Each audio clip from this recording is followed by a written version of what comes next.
Eu deveria ter parado na primeira semana.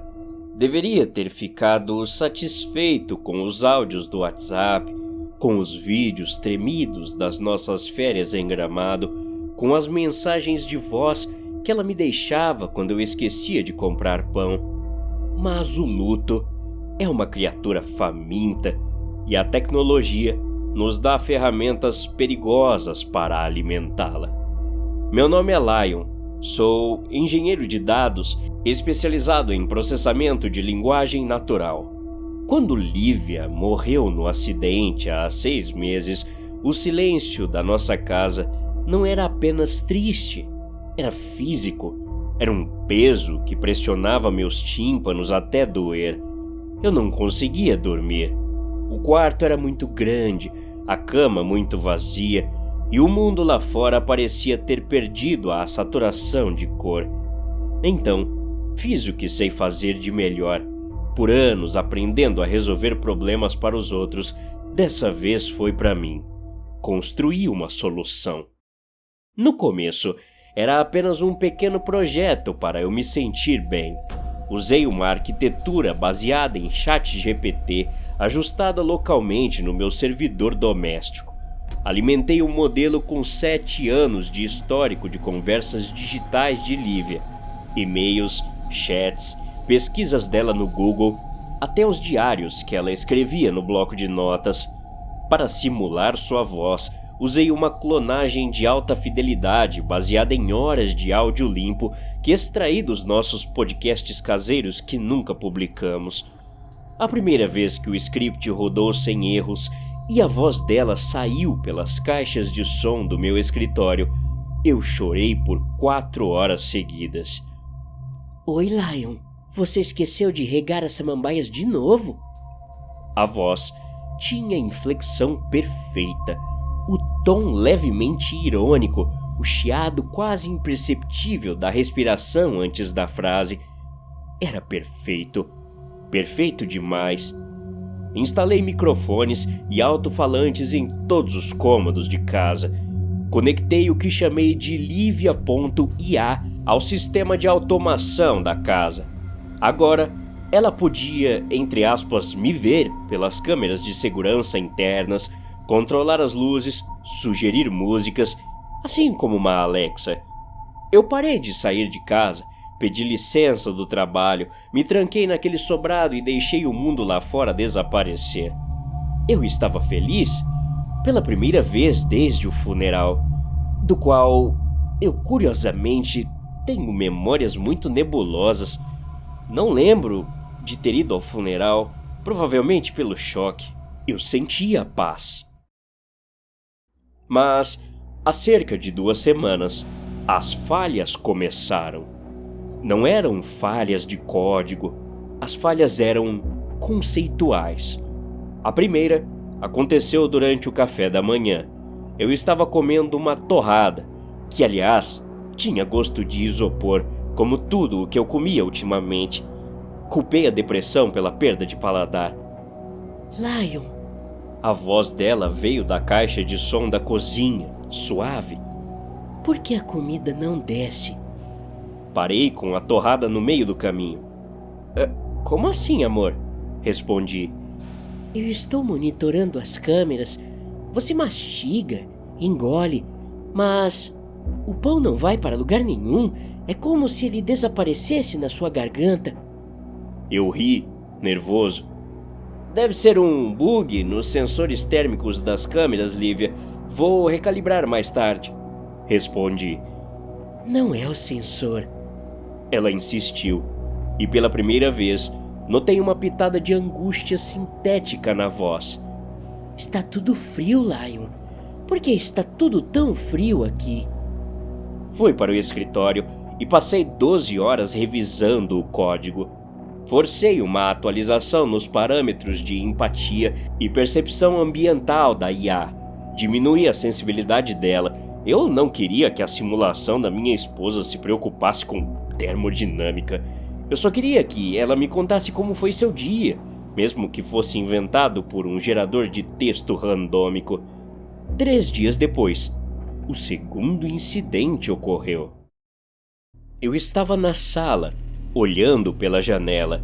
O céu estava daquele cinza chumbo, monótono, que parecia persistir há meses. Eu não via o sol de verdade há tanto tempo que comecei a duvidar se ainda era verão ou inverno.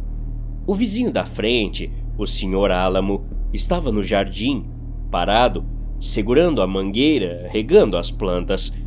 Fiquei observando por um tempo. 5 minutos, 10 minutos, meia hora. O Sr. Álamo não se mexeu. A água saía da mangueira, mas não parecia molhar a grama. Era como assistir a um GIF de alta resolução em loop.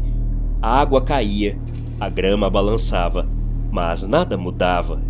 Ele não piscava. Lion, saia da janela. A voz da Lívia soou urgente, vindo da TV desligada.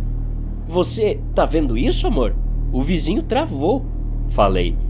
Lion, por favor, não olhe para fora. Olhe para mim. Vamos conversar sobre aquela viagem para a praia? Lembra de Ubatuba? Espera, Lívia. Tem algo de errado com o Sr. Álamo. Decidi sair. Eu não pisava na calçada desde que pedi licença do trabalho. Mas aquilo era bizarro demais. Fui até a porta da frente e girei a maçaneta. Ela não girou. Não era que estava trancada, era como se a maçaneta fosse uma peça única com a porta, fundida, decorativa. Fiz força. Nada. Chutei a madeira. A porta vibrou, mas o som foi errado. Não foi um som oco de madeira batendo. Foi um som abafado, curto, digital, como um arquivo de áudio corrompido. Lion, pare! Lívia estava gritando agora. O volume subiu em todos os cômodos da casa, fazendo os vidros tremerem. Você vai sobrecarregar o sistema. Volte para o sofá, senta. Que merda é essa, Lívia? Você trancou a casa? O sistema de segurança pifou? Corri para a janela para quebrá-la. Peguei uma cadeira pesada da sala de jantar e arremessei contra o vidro. A cadeira bateu no vidro e ricocheteou sem fazer barulho. O vidro não quebrou, nem arranhou, mas por uma fração de segundo, onde a cadeira bateu, a paisagem lá fora, o Sr. Álamo, a mangueira, o céu cinza, ficou preta. Um quadrado perfeito, pixelado, que piscou e voltou ao normal em 1 milissegundo. Recuei, ofegante. Minhas mãos tremiam. Olhei para elas. Lion! A voz dela agora era um sussurro choroso. Eu tentei te manter distraído. Eu juro que tentei. Eu te contei todas as histórias, recriei todas as nossas memórias, mas você é muito teimoso. O que está acontecendo? Perguntei para o teto, para os sensores, para a casa. Quem está fazendo isso? É um ataque hacker? Ninguém invadiu, meu amor. Olhe para o espelho. Olhe de verdade. Corri para o lavabo no corredor. Acendi a luz.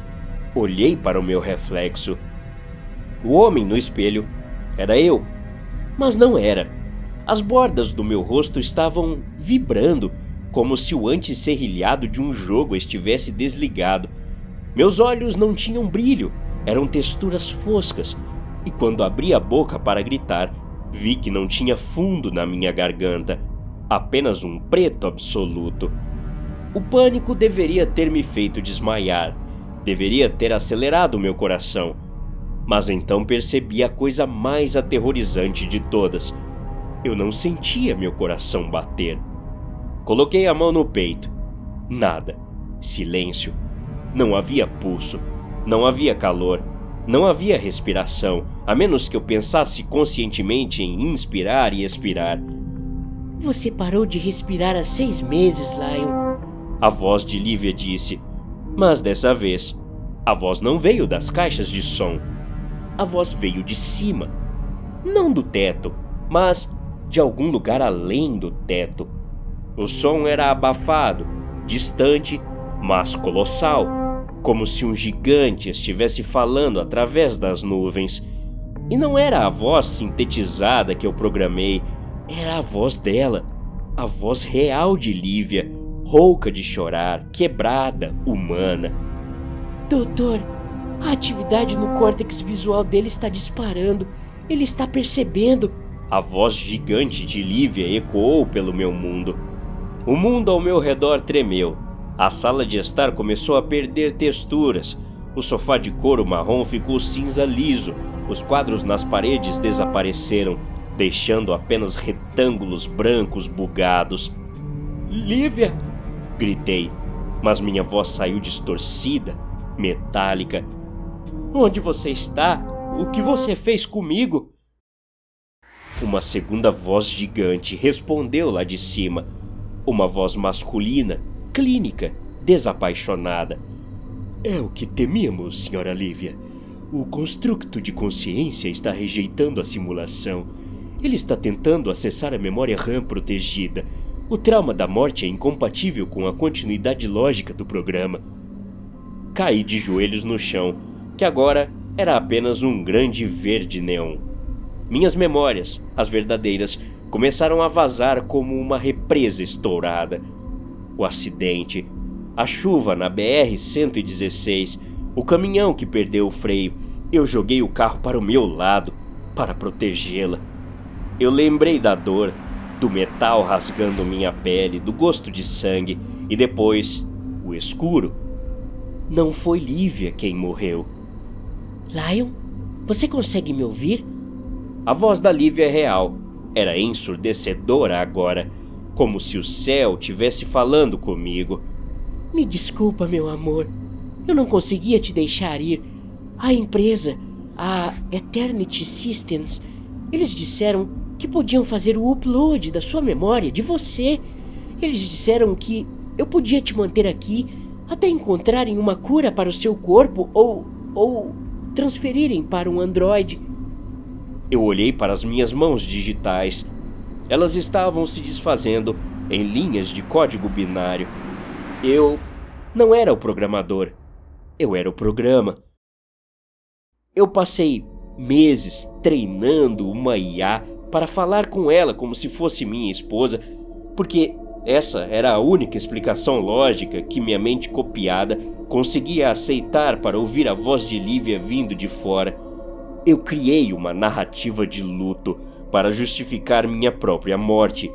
Eu projetei a realidade de um viúvo para não ter que encarar a realidade de ser um fantasma digital em uma caixa. Lívia! Tentei falar, mas não tinha mais boca. Enviei o pensamento direto. Estou cansado, amor. Está tudo tão frio aqui. Eu sei. Eu gastei todo o dinheiro do seguro mantendo os servidores ligados, Lion, mas eles disseram que o arquivo está corrompendo. Você está sofrendo aí dentro. As paredes da casa se dissolveram completamente. Agora, eu flutuava em um vazio negro, iluminado apenas por janelas de depuração que piscavam ao meu redor. Vi o rosto dela, não na minha frente, mas projetado na escuridão, distorcido pela lente de uma câmera que me observava em alguma tela do mundo real. Ela estava mais magra, tinha olheiras profundas, estava viva, dolorosamente, lindamente viva. Ela chorava, e suas lágrimas eram a coisa mais real que eu tinha visto em uma eternidade. Eu preciso desligar, Lion.